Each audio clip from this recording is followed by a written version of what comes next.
नमस्कार, आप सभी दर्शकों का हार्दिक स्वागत है हमारे विशेष कार्यक्रम कृषि दर्शन में, जो समर्पित है हमारे किसान भाइयों और बहनों की समृद्धि, विकास और आधुनिक खेती की ओर बढ़ते हर कदम को।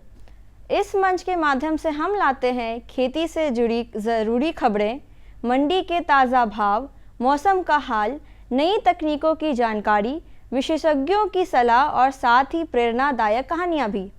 तो आइए शुरुआत करते हैं आज के अंक की ओर और सबसे पहले नज़र डालते हैं हमारे पहले सेगमेंट खबरें खेती की पर।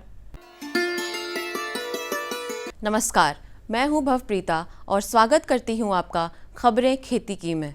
तो आइए एक नज़र डालते हैं खेती से जुड़ी आज की सबसे अहम और ताज़ा खबरों पर। मुख्य समाचार। आम की फसल को बढ़ावा देने के लिए राज्य सरकार करेगी किसानों की मदद। धान के पुराने बिछड़े का भी हो सकता है रोपनी में प्रयोग। अच्छे तालाब प्रबंधन से मत्स्य पालन को मिलेगा बढ़ावा। किसान भाइयों और बहनों, अभी गर्मी का मौसम, आम की खेती का भी समय होता है।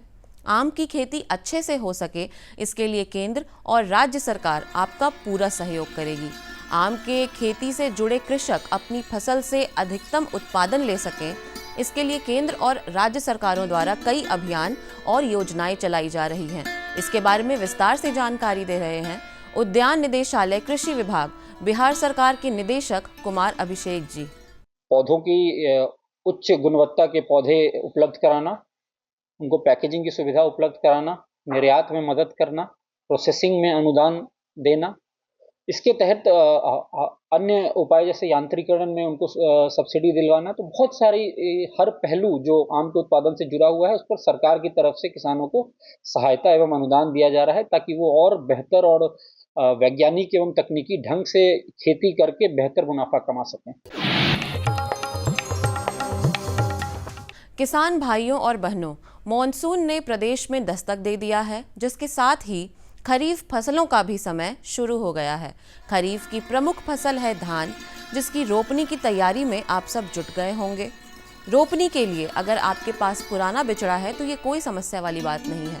पुराने बिचड़े के 3 से 4 पौधों का उपयोग अपने खेतों में कर सकते हैं। साथ ही अपने खेतों में नाइट्रोजन का भी प्रयोग करें, जिससे आपको लाभ होगा। इस बारे में अधिक जानकारी दे रहे हैं कृषि विश्वविद्यालय सबौर के वरीय वैज्ञानिक डॉक्टर अनिल कुमार सिंह। अगर बिचड़ा जिनका बहुत पुराना हो गया हो, वो भी अपनी रोपनी कर सकते हैं। रोपनी करने के लिए जो खास बात यह है कि अगर पौधा पुराना हो गया है ज़्यादा, तो चिंता की कोई ज़रूरत नहीं है। उसको जो है पर हिल या कहे पर एक जगह जो रोपनी करते हैं, उसमें जो है 3 से 4 पौधे का उपयोग करें, अगर पौधा 40 दिन के आसपास का है तो। मत्स्य पालकों, यह जानकारी आपके लिए। मत्स्य पालन एक बहुत ही मज़ेदार और मुनाफाजनक व्यवसाय है। इसमें आप अच्छी तकनीक और प्रबंधन का इस्तेमाल कर अपने लिए मुनाफा बढ़ा सकते हैं। मत्स्य पालक ध्यान दें कि यदि तालाब का प्रबंधन सही से किया जाए तो इससे मछली उत्पादन अधिक हो सकता है। इसके लिए आप वैज्ञानिक तकनीक का प्रयोग करें। तालाब में मछलियों के बच्चे डालने से पहले आप चूने का प्रयोग करें। इससे आपकी तालाब साफ सुथरी हो जाएगी और आपको मछलियों का अधिक उत्पादन मिलेगा। किसान भाइयों और बहनों, ये बेहद ज़रूरी है कि किसी भी फसल की खेती में अधिकतम उत्पादन के लिए भूमि के अनुसार ही प्रभेद और किस्मों का चयन करना चाहिए। इससे न सिर्फ उत्पादन बढ़ेगा बल्कि मुनाफा भी अधिक होगा। जो लोग प्याज की खेती करते हैं वो ध्यान रखें कि सुख सागर और पटना देसी अच्छे प्रभेद हैं, जो आपको इस भूमि पर अच्छी उत्पादन देंगे और मुनाफा भी। किसान बंधुओं, सब्जियों और फलों की खेती करके भी तरक्की की सीढ़ियों पर चढ़ा जा सकता है। सफलता की कड़ी में आज हम ऐसा ही कुछ देखेंगे। आज की कड़ी में हमारे साथ जुड़ रहे हैं ग्राम कटौना, जिला पटना के प्रगतिशील किसान रामदेव ठाकुर। 1 बीघा जमीन पर भिंडी की खेती कर इन्होंने लागत मूल से 2 गुना ज्यादा दाम कमाया है। इनका कहना है कि यदि ठीक तकनीक और कुशलता से खेती की जाए तो इतनी जमीन पर भी लागत मूल से 2 गुना ज्यादा मुनाफा कमाया जा सकता है। किसान भाइयों और बहनों, कृषि के क्षेत्र को बढ़ावा मिलने में विज्ञान का पूरा सहयोग रहा है। विज्ञान ने हमें कई सारे कृषि यंत्र और उपकरण दिए हैं जिनसे खेती आसान हुई है। किसानों के लिए इनमें से ही एक उपयोगी उपकरण है माउंट हैरो डिस्क, जो पथरीली जमीन को भुरभुरी बना देता है। इससे किसी भी तरह के ट्रैक्टर में जोड़कर पथरीली जमीन पर चलाया जाता है। माउंट हैरो डिस्क की मदद से पथरीली जमीन भुरभुरी हो जाती है, मिट्टी हवादार हो जाती है, खरपतवार कम हो जाते हैं और जमीन बुआई के लिए तैयार हो जाती है। आइए देखते हैं कि पटना के बाकरगंज की अनाज मंडी में अनाज के क्या भाव हैं। लोकल गेहूं 4,000 रुपये प्रति क्विंटल, एमपी गेहूं 4300 रुपये प्रति क्विंटल, सुपर चावल 8,000 रुपये प्रति क्विंटल, बासमती चावल 10,000 रुपये प्रति क्विंटल। आइए अब एक नज़र डालते हैं आज के अनुमानित तापमान पर। आज का अधिकतम तापमान 33 डिग्री सेल्सियस और न्यूनतम तापमान 28 डिग्री सेल्सियस है। तापमान सामान्य है, लेकिन उमस के कारण थकान और पसीना अधिक हो सकते हैं। ऐसे में किसान भाई स्वयं को हाइड्रेटेड रखें और पशुओं को पर्याप्त छाया एवं पानी उपलब्ध कराएं। याद रखें, मौसम चाहे जैसा भी हो, सावधानी हमेशा लाभकारी होती है। तो ये थी आज की प्रमुख खेती बाड़ी से जुड़ी खबरें, मंडियों के ताज़ा भाव और मौसम का पूर्वानुमान। साथ ही हमने जानी कुछ नई तकनीकें और मशीनें जिनसे खेती और पशुपालन को और अधिक सशक्त और लाभकारी बनाया जा सकता है। और हाँ, हमें मिली एक किसान की प्रेरणादायक सफलता की कहानी भी, जिसने साबित किया कि परंपरागत खेती भी अगर सही तरीके से की जाए तो बेहतर मुनाफा और पहचान दोनों मिल सकते हैं। अब समय हमारे अगले सेगमेंट का, जिसमें हम जुड़ेंगे एक और महत्वपूर्ण जानकारी के साथ। यह विषय न सिर्फ खेती किसानी से जुड़े लोगों के लिए महत्वपूर्ण है, बल्कि इससे जुड़ी बातें आने वाले समय में नए अवसरों के द्वार भी खोल सकती हैं। तो आइए विस्तार से समझते हैं इस विषय को हमारे विशेषज्ञ के माध्यम से। नमस्कार दर्शकों, मैं अर्पिता अस्ने आप सभी का स्वागत करती हूँ आर्थिक समृद्धि के उद्देश्य को समर्पित हमारे लोकप्रिय कार्यक्रम कृषि दर्शन में। तो आज हम बात करेंगे कि प्रसव के दौरान गाय या भैंस में जेर न गिरने के क्या कारण हो सकते हैं और उनके क्या प्रबंधन हो सकते हैं। तो आइए इस विशेष बातचीत में मैं स्वागत करती हूं डॉक्टर रत्नेश कुमार चौधरी जी, जो कि सह प्राध्यापक हैं Bihar veterinary college Patna. Sir, आपका बहुत ही स्वागत है हमारे इस कार्यक्रम में जी। और सबसे पहले तो हम आपसे यह जानना चाहेंगे कि जो जेर या जो प्लेसेंटा होती है और जो गाय और भैंस में जो नहीं गिरता है या जो रुक जाती है, तो उसकी गतिविधि क्या है और प्लेसेंटा क्या होता है? बहुत ही महत्वपूर्ण प्रश्न आप लोगों ने रखा है, जो पशुपालकों के लिए बहुत ही अच्छी जानकारी है। देखिए, गाय या पशुओं में ये जेर क्या होता है। जेर एक झल्ली नुमा स्ट्रक्चर है जो थैली नुमा दिखता है, और ये बछड़ा या बाछी जो भी गर्भकाल में रहता है, माँ के साथ अटैचमेंट होता है और इससे पोषण मिलता है, ऑक्सीजन मिलता है।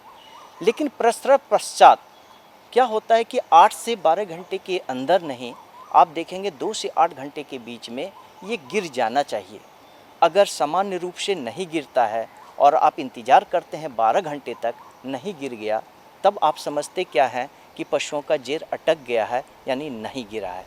तो पशुपालक भाइयों, अगर नहीं गिरा है तो इसके लिए कुछ सावधानियां बरतना होगा और कैसे ऐसा व्यवस्था करें जो सही समय पे ये गिरे, इसकी जानकारियां आपको जानना बहुत ही ज़रूरी है। जी डॉक्टर रत्नेश, हम आपसे यह जानना चाहेंगे कि गाय या भैंस में जो जेर होता है वो समय पर नहीं गिरता है, तो इनके क्या कारण हो सकते हैं? जेर नहीं गिरने का बहुत सारे कारण हो सकते हैं। अगर पशुपालक भाई जिस समय की गर्भकाल के समय था, उस समय अगर संतुलित आहार नहीं देते हैं, उस समय अगर आप मिनरल मिक्सचर नहीं देते हैं तो क्या होता है कि संतुलित पोषण न मिलने की वजह से वो जड़ नहीं निकलता, या किसी तरह की बीमारियां उसमें हो जो प्रजनन संबंधित हो, या पशुपालन को भाई कोई ध्यान देना चाहिए। जब गर्भकाल का पीरियड होता है तो पशु को हल्का फुल्का चलाते रहना चाहिए। इससे क्या होता है कि स्वस्थ रहता है पशु और अच्छी तरह से गर्भ भी करती है और जेर भी अच्छी तरह से गिरता है। तो पशुपालक भाइयों, आप लोग को क्या करना है, संतुलित आहार देना है। जिस संतुलित आहार में मिनरल मिक्सचर तो अवश्य ही देना है, और लास्ट के 1 मंथ जो गर्भकाल का बचता है उससे पूर्व आप ये निश्चित कर लें कि उसमें विटामिन ए, विटामिन ई और सेलेनियम अवश्य हो। साथ ही पशुपालक भाई, आप लोग ये ध्यान देंगे कि अगर संतुलित आहार देते हैं, सही समय से प्रबंधन करते हैं तो इस तरह की परेशानियां नहीं आती है। लेकिन 2 चीज़ आपको ध्यान रखना पड़ेगा। पशु को आप जब एक स्थान से दूसरे स्थान ले जाते हैं तो कभी भी ट्रैक्टर ट्रॉली पे ना ढो के ले जाएं, उसको पैदल चला करके ले जाएं। ये चीज़ ध्यान रखिएगा। अगर उसको ट्रैक्टर ट्रॉली से ले जाते हैं तो गर्भकाल के दौरान में तो ऐसी परेशानियां होती है, तो इन बातों का ध्यान रखेंगे। जी, और एक बेहद ही महत्वपूर्ण सवाल है कि समय पर जेर न गिरने के क्या सब लक्षण होते हैं, और किन लक्षणों से जो पशुपालक होते हैं वो पहचान सकते हैं कि अभी किसी तरह की समस्या आने वाली है। पशुपालक भाइयों, अगर जड़ समय पे नहीं गिरता है तो आप क्या समझते हैं कि टाइम पीरियड बीत गया है, यानी 8 घंटे के अंदर तक नहीं गिरा है। ज़्यादा से ज़्यादातर आप 12 घंटे तक इंतज़ार करते हैं। लेकिन आप क्या देखेंगे, पशु में बेचैनी उत्पन्न हो जाएगी, पशु खाना छोड़ देगा, और जो पेशाब की रास्ते से देखेंगे कि उससे कुछ लटका हुआ हल्का जेर दिख रहा है। अगर वो जेर दिख रहा है लेकिन पूर्ण रूप से नहीं गिरा है, तब आप क्या समझते हैं कि पशु का जेर अब तक न गिरा है। तो ऐसी अवस्था में आप क्या देख रहे हैं कि पशु बेचैन हो रही है, पशु खाना छोड़ दी है और बेचैनी टाइप की महसूस कर रही है। तो इस तरह की अगर अवस्था देखते हैं तो आप समझ जाते हैं कि पशुओं का जेर नहीं गिरा है और जेर न गिरने की ये समस्याएं हैं। इसके निदान के लिए पशुपालक भाइयों, आप क्या करें, सबसे पहले प्राथमिक उपाय आप करें कि जहाँ तक जेर गिर चुका है वहाँ पे गंदगी ना उस जेर में लगे। इसके लिए आप 1 ग्राम पोटाशियम लाल दवा बोलते हैं, उसको 1 लीटर के घोल में लगा दें और उस पर अच्छी तरह से पोंछ दें। इससे क्या होगा कि मच्छर मक्खी नहीं लगेगा और वो स्वच्छ रहेगा। और आप उसको क्या करें, धीरे धीरे हाथ से ही खींचने का प्रयास करें और पशु के आगे के भाग को ऊपर रखें और पीछे के भाग को थोड़ा नीचे की ओर डाउन करके रखें। और कभी कभी क्या करते हैं पशुपालक भाई, बछड़े या बछड़ी जो अभी आपको प्राप्त हुआ है पशु के आगे रखते हैं और वो आगे की ओर चलते चले जाती है, पशु पीछे की ओर चलता है, तो इससे भी क्या होता है, जड़ खुद ब खुद गिर जाता है। अगर इतने करने के उपरांत भी आप देख रहे हैं कि जड़ नहीं गिरा तो पशु चिकित्सक से संपर्क कीजिए और इसको निदान करवाइए। नहीं तो क्या होगी, एक ब्यात के बाद दूसरी ब्यात में बहुत ही प्रॉब्लम आएगी, यानी सही समय पे गर्भधारण नहीं करेगा, यानी गर्मी में नहीं आएगी, तो एक बच्चे से दूसरे बच्चे का अंतराल बढ़ जाएगा और आपको आर्थिक नुकसान झेलना पड़ेगा। अच्छा, देखिए, हमने समस्या पर तो खूब बातचीत की कि क्या लक्षण होते हैं, क्या संभावनाएं होती हैं, पर अब हम आपसे यह जानना चाहेंगे कि यह जो समस्या है जेर न गिरने की, इसका बचाव हम किस तरह से कर सकते हैं। हमारे जो दर्शक, हमारे जो पशुपालक भाई यह कार्यक्रम देख रहे हैं, उनके लिए आप यह बताइए कि हम इन समस्याओं से बचाव कैसे कर सकते हैं, इसका समाधान क्या है। पशुपालक भाइयों, ये जेर न गिरने की समस्या से आप किस तरह से आपका पशु बच सकता है, इसके लिए आपको क्या क्या प्रबंध करना चाहिए। तो पशुपालक भाइयों, सबसे पहले गर्भकाल में हमेशा याद रखें, संतुलित आहार हमेशा देते रहें और इस दरमियान में कभी भी मिनरल मिक्सचर की कमी न करें, ये ध्यान रखिएगा। साथ में जैसे मैंने पूर्व में भी बता चुका है, 3 चीज़ अवश्य है जिसमें विटामिन ए, विटामिन ई और सेलेनियम आप देंगे। पशुओं को हमेशा ताज़ा पानी पिलाएंगे और नमक की मात्रा में भी कमी नहीं होना देना चाहिए। पशु को हमेशा 50 ग्राम नमक बार बार देना चाहिए, ये ध्यान रखना चाहिए। पशुपालक भाइयों, जब गर्भकाल रहता है तो आप लोग पशु को कम चलाते फिराते हैं, लेकिन गर्भकाल के दौरान में भी पशु को हमेशा थोड़ा बहुत चलाते रहना चाहिए। ये चीज़ ध्यान आप अवश्य रखिएगा। कभी भी ये ध्यान नहीं रखिएगा कि मतलब ऊपर नीचे नहीं चढ़े, समतल जगह पे चलते रहें। अगर पशु को एक जगह से दूसरी जगह आप ले जाते हैं तो कभी भी ट्रक ट्रॉली का इस्तेमाल नहीं कीजिएगा, नहीं तो ऐसी समस्याएं आ जाएगी। दूसरी बात पशुपालक भाइयों, जैसा कि आप जानते हैं कि जेर जो गिरता है ये क्या है, एक थैलीनुमा स्ट्रक्चर है जो गर्भकाल रहने के पश्चात, बछड़ा देने के पश्चात गिर जाना चाहिए 8 घंटे के अंदर, और नहीं गिरता है तो आप क्या देखते हैं कि समझ जाते हैं जेर नहीं गिरा। तो पशुपालक भाइयों, आप खुद से क्या करें कि जितना सा जेर गिरा है उसमें आप गंदगी न लगने दें और उसमें लाल दवा का छिड़काव कर दें और धीरे धीरे हाथ से खींचें। कभी भी उसको बांध करके और मतलब पूरा पुश नहीं करेंगे, नहीं तो टूट जाएगा, तो फिर दिक्कत हो जाएगी। अगर आसानी से पुश करने के बाद धीरे धीरे निकल जाता है तो अच्छी है। जिस समय पुश करेंगे उस समय आगे का भाग ऊपर रखेंगे और पीछे का भाग जो है वो नीचे की ओर रहे, ये चीज़ ध्यान देंगे। इसके उपरांत आप क्या करेंगे पशुपालक भाइयों कि आप जिस समय की बच्चे देने वाली हो गई है और बच्चे देने हैं, ये चीज़ ध्यान आपको अवश्य रखना है कि पानी उसमें अवश्य पिलाते रहना है और उसमें खाने में दाने की भी मात्रा आपको देना है।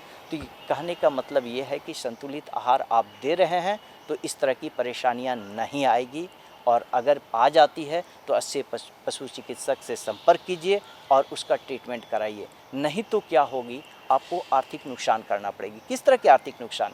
सबसे पहली क्या होगी कि बच्चे दे दी, जड़ समय पे नहीं गिरा, तो आप क्या देखेंगे कि जो गर्मी में दूसरी बार जब बच्चे देने के बाद गर्मी में आती है, जनरली 60 दिन के बाद आ जाती है। अगर नहीं आती है तो ये क्या होता है, हीट का पीरियड बढ़ जाता है, और जब ये पीरियड बढ़ जाएगा तो एक बच्चे से दूसरे बच्चे देने की ब्यात की अंतराल बढ़ जाएगी और इस तरह से आपको आर्थिक नुकसान झेलना पड़ेगा। दूध उत्पादन क्षमता घट जाएगी। पशुपालक भाइयों याद रखिएगा, अगर पशुपालन में सबसे ज़्यादा आर्थिक नुकसान का कारण है तो वो प्रजनन संबंधी समस्याएं हैं। अगर इस प्रजनन संबंधी समस्याओं का थोड़ी थोड़ी जानकारी हासिल करके आप अगर प्रबंधन उचित रूप से कर लेते हैं तो बड़े आर्थिक नुकसान से बढ़ जाते हैं। अगर आपको अच्छी तरह से पशु पालने के तरीके आते हैं तो वर्ष में एक बछड़ा या बछड़ी आप अवश्य प्राप्त करेंगे। तो इन प्रबंधन का आप ध्यान दें और जेर के बारे में जितनी जानकारी बताया गया इसका अमल करें तो आप आर्थिक नुकसान से बच सकते हैं। बहुत बहुत धन्यवाद। सर, आप हमारे कार्यक्रम में आए, अपना कीमती वक्त दिया, इसके लिए आपका बहुत बहुत आभार। आपको भी बहुत बहुत आभार। तो दर्शकों, इस तरीके से हमने अपने विशेषज्ञ से जाना और समझा कि गाय या भैंस में, पशुओं में जो समय पर जो प्रसव के बाद जो जेर न गिरने की जो समस्या होती है वह किन कारणों से होती है, उसके लक्षण क्या हैं, और हमने यह भी जाना कि हम उसका इलाज किस तरीके से कर सकते हैं, इसका प्रबंधन किस तरीके से कर सकते हैं। उम्मीद है कि ये सारी परिचर्चा आपके लिए लाभदायक रही होगी। तो इसी के साथ आप सबों से मैं आपकी एंकर अर्पिता स्नेह विदा लेती हूँ और हम मिलते हैं अगले कार्यक्रम में एक नए विषय और विशेषज्ञ के साथ। नमस्कार। विशेषज्ञ से मिली ये उपयोगी जानकारियाँ निश्चित रूप से आपके लिए लाभकारी सिद्ध होंगी। अब समय है एक छोटे से विराम का। आप कहीं जाइएगा मत, क्योंकि ब्रेक के बाद हम लौटेंगे और भी रोचक और उपयोगी जानकारी के साथ। बने रहिए हमारे साथ कृषि दर्शन में। हर जोखिम से निकल कर फसल आए, सुरक्षित हो जाए।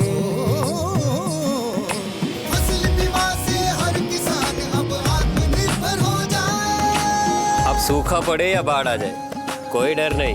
अब ओले पड़े या कीट पतंगे फसल खा जाए कोई फिक्र नहीं।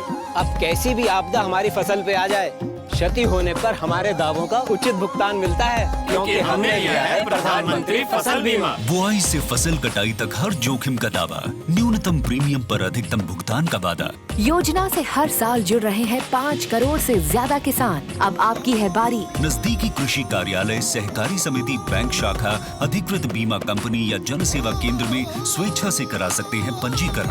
फसल बीमा पोर्टल या फसल बीमा ऐप द्वारा भी किया जा सकता है पंजीकरण। प्रधानमंत्री फसल बीमा योजना, आपकी फसलों का संपूर्ण सुरक्षा कवच। कृषि एवं किसान कल्याण मंत्रालय, भारत सरकार। अरे भाई, सुना नहीं क्या?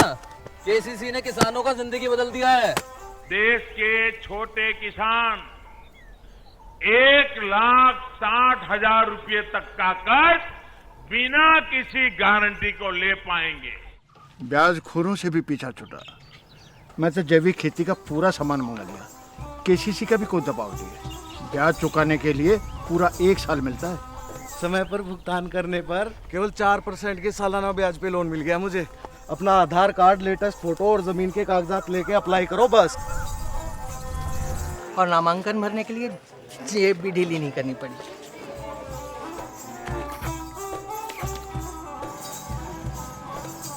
चाचा, उधार चुकाने के 24 घंटे के बाद उतने ही पैसे वापस निकाल सकते हैं। केसीसी ने किसानों की जिंदगी वाकई बदल दी है। तो आप भी किसान क्रेडिट कार्ड अपनाएं और सहजता से ऋण पाएं। ब्रेक के बाद एक बार फिर से स्वागत है आपके हमारे खास कार्यक्रम कृषि दर्शन में।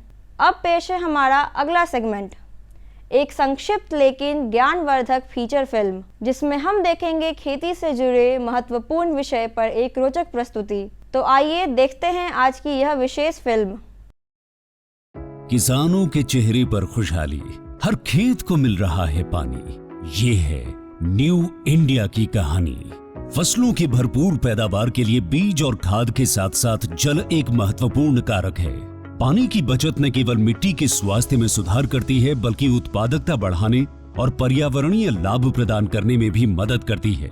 इसके अलावा पानी की उतनी ही मात्रा से लंबे समय तक सिंचाई तथा विस्तारित क्षेत्र में सिंचाई करने में भी मदद मिलती है। इसे ध्यान में रखते हुए माननीय प्रधानमंत्री श्री नरेंद्र मोदी जी के दूरदर्शी नेतृत्व में कृषि एवं किसान कल्याण मंत्रालय ने साल 2015-16 में पर ड्रॉप मोर क्रॉप यानी प्रति बूंद अधिक फसल योजना लागू की थी।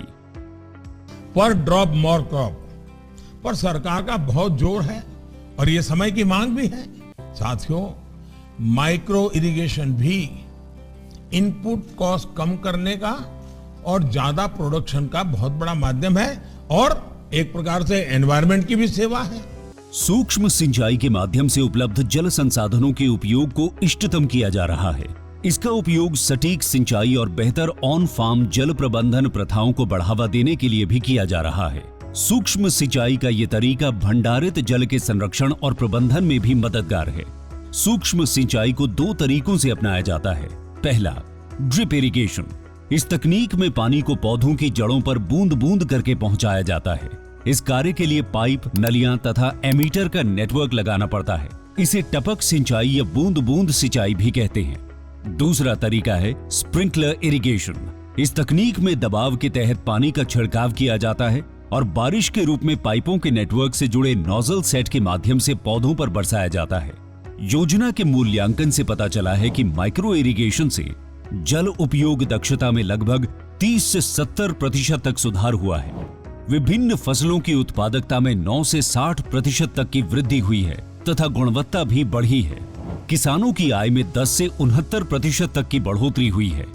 पंपिंग में विद्युत ऊर्जा और डीजल की बचत हो रही है। साथ ही इससे ग्रामीण क्षेत्र में रोजगार के अवसर भी उत्पन्न होते हैं। पर ड्रॉप मोर क्रॉप यानी प्रति बूंद अधिक फसल के तहत ड्रिप और स्प्रिंकलर सिस्टम के लिए सरकार छोटे और सीमांत किसानों को 55% और अन्य किसानों के लिए 45% की सहायता प्रदान करती है। इसके अलावा कुछ राज्य सूक्ष्म सिंचाई को प्रोत्साहित करने के लिए किसानों को अतिरिक्त सब्सिडी भी प्रदान करती है। इसे लगाने के लिए एक लाभार्थी को अधिकतम 5 हेक्टेयर क्षेत्र में सूक्ष्म सिंचाई हेतु सहायता मिलती है। पिछले 9 वर्षों में प्रति बूंद अधिक फसल यानी पीडीएमसी योजना के माध्यम से सूक्ष्म सिंचाई के तहत लगभग 78 लाख हेक्टेयर क्षेत्र को कवर किया गया है, जो कि 81% से अधिक सूक्ष्म सिंचाई कवरेज है। इसके अलावा सूक्ष्म सिंचाई के कवरेज के विस्तार के लिए नाबार्ड के साथ मिलकर 5,000 करोड़ रुपए की सूक्ष्म सिंचाई कोष यानी MIF बनाया गया है एवं इस कोष को 10,000 करोड़ रुपए तक बढ़ाना प्रस्तावित है। पर ड्रॉप मोर क्रॉप योजना का लाभ पाने हेतु अपने नजदीकी कृषि एवं उद्यान विकास के कार्यालय से संपर्क करें। माननीय प्रधानमंत्री श्री नरेंद्र मोदी जी के मार्गदर्शन में देश का किसान अब आत्मनिर्भर होकर खुशहाली की ओर अग्रसर है। देश अब संकल्प से सिद्धि की ओर बढ़ चला है।